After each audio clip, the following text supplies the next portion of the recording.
Assalamualaikum warahmatullahi wabarakatuh. Selamat pagi Bapak Ibu dosen, serta Mas Atas sebagai asisten dosen BAS Laboratory. Di sini saya Selvi Alfiaturi Mamuda dengan RP 5031231026 akan mempresentasikan laporan akhir Fitrate RTI yang telah saya analisis. Di sini saya membaginya dalam 3 bab. Yang pertama adalah performa, lalu analisis, yang bab ketiga adalah evaluasi. Bab pertama yaitu performa akan saya jelaskan pada transaksi terlebih dahulu, di mana transaksi saya mulai pada tanggal 15 November 2025 hingga 1 Desember 2025, di mana simulasi transaksi saham dilakukan menggunakan website Fitrate RTI yang dilakukan baik mulai dari proses riset hingga progres transaksi pertama dimulai pada bulan November 2025 menggunakan situs web Fitrate RTI yang dilakukan selama 2 minggu karena keterbatasan waktu. Berikutnya pada bab performa, saya bagi menjadi 2, yaitu rincian dan rekap transaksi berdasarkan perusahaan serta rincian dan rekap transaksi saja. Pada berdasarkan perusahaan, saya membeli dari 5 perusahaan dari Adro, BMRI, TLKM, ICBP, dan BBRI. Di mana total capital gain loss-nya adalah sebesar Rp232.500 dengan presentasi profit loss-nya adalah minus 0,23%. Lalu beginning balance-nya adalah Rp100 juta, lalu cash-nya adalah Rp82,327.500 pada kreditnya adalah Rp17.440.000 dan final balance-nya adalah Rp99.077.500. Di mana bisa kita lihat di tabel rincian dan rekap transaksi bahwa saya mengalami loss pada ICBP sebesar minus Rp87.500, yaitu sebesar 1,46%, dan BBRI dengan minus Rp264.000 dengan minus 2%, 95. Masuk pada bab 2 yaitu analisis. Di sini saya menggunakan 2 metode analisis keputusan. Yang pertama adalah analisis fundamental, di mana analisis fundamental adalah metode yang digunakan investor untuk mengevaluasi nilai intrinsik suatu sekuritas dengan memeriksa faktor-faktor ekonomi, keuangan, dan faktor-faktor kualitatif serta kuantitatif lainnya yang terkait.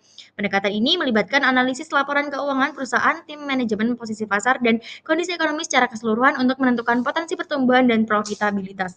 Lalu yang kedua, saya menggunakan analisis teknikal, yaitu di mana analisis teknikal ini berfokus pada studi data pasar masa lalu, terutama harga dan volume, untuk memperkirakan pergerakan harga sekuritas di masa mendatang. Metode ini menggunakan berbagai alat grafik dan indikator teknis, seperti rata-rata bergerak dan indeks kekuatan relatif atau yang biasa kita sebut RSI, untuk mengidentifikasi pola dan tren harga saham itu sendiri.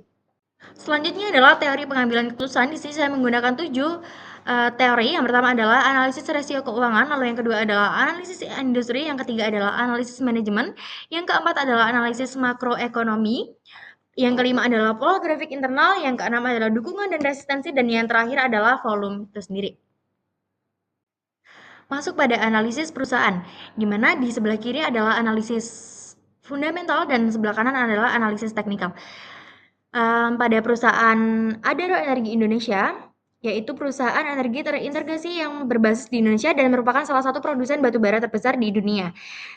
Adro berfokus pada keberlanjutan dan efisiensi operasional sekaligus memainkan peran utama di sektor energi Indonesia dan pasar global. Di sini saya hanya menampilkan 3, jika ingin lebih lengkapnya bisa dibaca di Docs.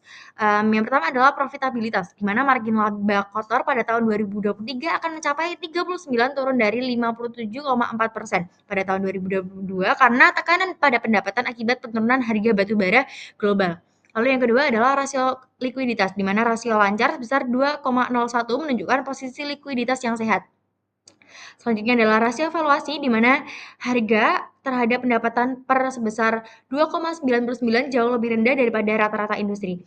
Sehingga Adro merupakan saham unggulan yang solid dengan potensi undervalue untuk investasi jangka panjang, tetapi investor harus mewaspadai adanya risiko eksternal seperti penurunan harga batu bara global itu sendiri. Pada analisis teknikal, yaitu saham berada dalam fase konsolidasi setelah penurunan tajam. Jika momentum positif berlanjut, harga dapat mencoba kembali ke resistance di harga 3.000 hingga 3.600. Namun, jika tekanan jual berlanjut, level support 2.000 akan menjadi area kritis untuk dipertahankan.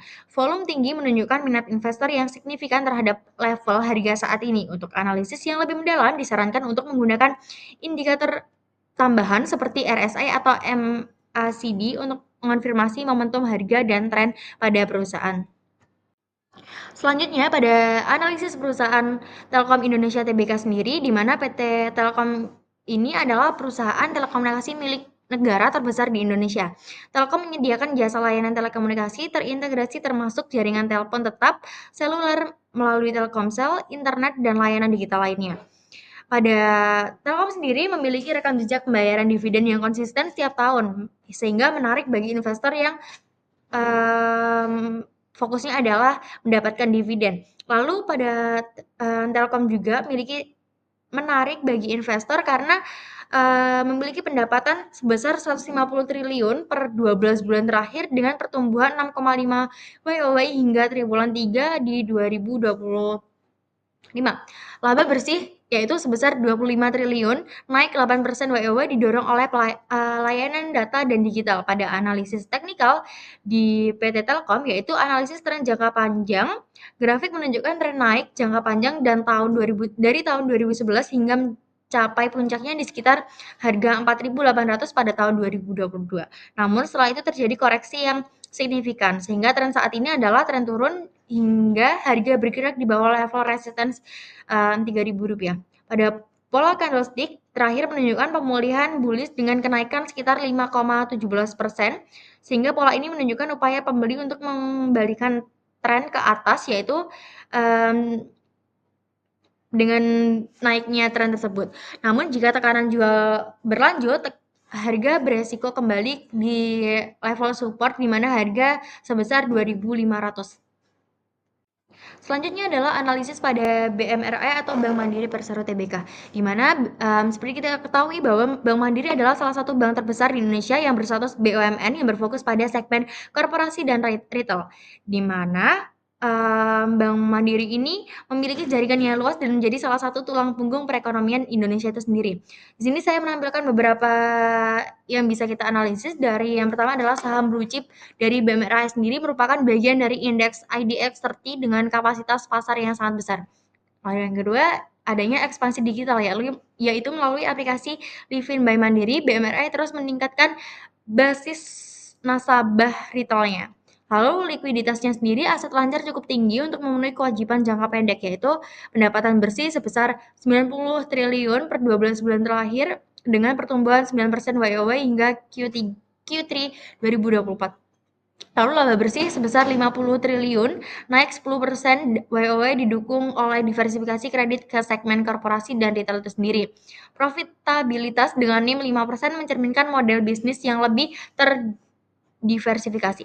Lalu pada analisis teknikal dari BMRI sendiri yaitu pola candlestick terakhir menunjukkan pembalikan bullish minor dengan kenaikan sebesar 2,85%. Hal ini menunjukkan adanya pembeli setelah beberapa bulan tekanan jual. Lalu dengan adanya harga yang sedang mencoba bergerak di atas level support psikologis yaitu Rp6.000, sehingga indikasi momentum potensi pembalikan jika harga bertahan di atas 6.000 ada potensi untuk menguji ulang resistance di harga 6.800 hingga Rp7.000. Lalu pada resiko penurunan yaitu akan menembus level support jika harga Rp6.000 tren bearish jangka pendek dapat membawa harga menuju ke area 5.500. Selanjutnya adalah analisis pada BBRI atau Bank Rakyat Indonesia Persero Tbk, di mana BRI sendiri merupakan bank milik negara yang berfokus pada pembiayaan sektor usaha mikro, kecil, dan menengah atau UMKM, di mana Bank Rakyat Indonesia merupakan pemimpin di sektor perbankan mikro di Indonesia. Bisa kita lihat ada beberapa hal yang bisa kita nilai. Yang pertama adalah pendapatan bersih sebesar 105 triliun per 12 bulan terakhir dengan pertumbuhan 11,5% YoY hingga triwulan 3 2025. Lalu adanya laba bersih sebesar 52 triliun YTD naik 12% YoY didorong oleh pertumbuhan kredit mikro dan efisiensi operasional. Lalu adanya meningkatnya sebesar 9,8 didukung oleh fokus pada UMKM dan sektor Sedangkan ROI sebesar 21,5 menunjukkan efisiensi yang kuat dalam menghasilkan imbal hasil bagi pemegang saham. Analisis teknikalnya sendiri, adanya koreksi terbaru yaitu kenaikan kuat ke level tertinggi di sekitar 6.400 saham menunjukkan pola bearish dengan candlestick merah dominan berturut-turut. Saat ini harga berada di 4.320 yang menunjukkan tekanan jual tetapi masih di atas support utama. Yang kedua adalah adanya simbol D menunjukkan distribusi dividen yang teratur, simbol E mencerminkan laporan keuangan yang diumumkan yang mungkin berdampak pada fluktuasi harga. Yang terakhir bisa kita lihat bahwa secara vertikal grafik ini mencerminkan perjalanan harga saham BBRI dari tren bullish yang panjang menuju koreksi jangka pendek saat ini. Level harga saat ini mendekati support penting yang dapat berupa area pemantulan atau kelanjutan penurunan tergantung pada sentimen pasar dan faktor fundamental yang akan datang. Analisis perusahaan terakhir adalah ICBP atau Indofood CBP Sukses Makmur, di mana ICBP merupakan anak perusahaan Indofood yang memproduksi makanan olahan. ICBP dikenal dengan sebagai produsen mie instan terbesar melalui merek Indomie. Selain memproduksi makanan ringan, produksi susu, minuman, dan bumbu dapur bisa kita lihat dari beberapa faktor. Yang pertama adalah pendapatan dan pertumbuhannya. ICBP mencatat pendapatan sebesar 72,9 triliun dalam 12 bulan terakhir, yang meningkat 7,28% secara tahunan. Pada tahun 2023, pertumbuhan pendapatan tahunan sebesar 4,80% menunjukkan kinerja yang stabil meskipun menghadapi tekanan ekonomi global. Lalu profitabilitas sendiri, margin profitabilitas ICBP tetap kuat berkat diversifikasi produk yang mencakup mie instan, produk susu, makanan ringan, dan minuman. Segmen utama seperti mie instan dan produk susu terus mendominasi kontribusi pendapatan dengan inovasi produk mendukung daya saing. Lalu rasio keuangan terhadap penjualan yaitu 1,93 menunjukkan valuasi yang menarik dibandingkan dengan perusahaan yang sejenis. Masuk pada analisis teknikal, ICBP level resistance utama berada di sekitar level 13.000 yang merupakan harga tertinggi dalam grafik ini. Harga saat ini sedikit di bawah resistensi. Lalu pada volume perdagangan di mana relatif stabil dibangun besar grafik tetapi meningkat secara signifikan pada periode 2020 hingga 2022. Hal ini menunjukkan adanya peningkatan minat pasar selama pandemi yang mungkin terkait dengan kebutuhan akan produk konsumen. Lalu kesimpulan yang bisa diambil adalah saham Indofood CBP menunjukkan pemulihan yang kuat setelah koreksi besar pada tahun 2021 hingga 2022. Harga saat ini berada di dekat resisten kritis dan pergerakan selanjutnya akan sangat bergantung pada sentimen pasar serta laporan fundamental berikutnya. Pemantauan di sekitar level resisten harga 13.000 sangat penting untuk arah jangka pendek. Masuk pada bab 3 yaitu evaluasi. Di sini akan saya sampaikan evaluasi kinerja dari simulasi RTI yang sudah saya lakukan, yaitu hasil capital loss besar minus 232.500 yang jika dikonversikan ke dalam persentase maka didapatkan kerugian sebesar minus 0,23% secara keseluruhan dalam rentang waktu tersebut. Peninjauan batas waktu tersebut sangat singkat sehingga tidak dapat memaksimalkan keuntungan yang diperoleh saat berinvestasi. Selanjutnya, indeks harga saham gabungan atau IHSG sejak penulis memulai transaksi dan berakhir hanya mengalami penurunan pada minggu terakhir sebesar 0,04.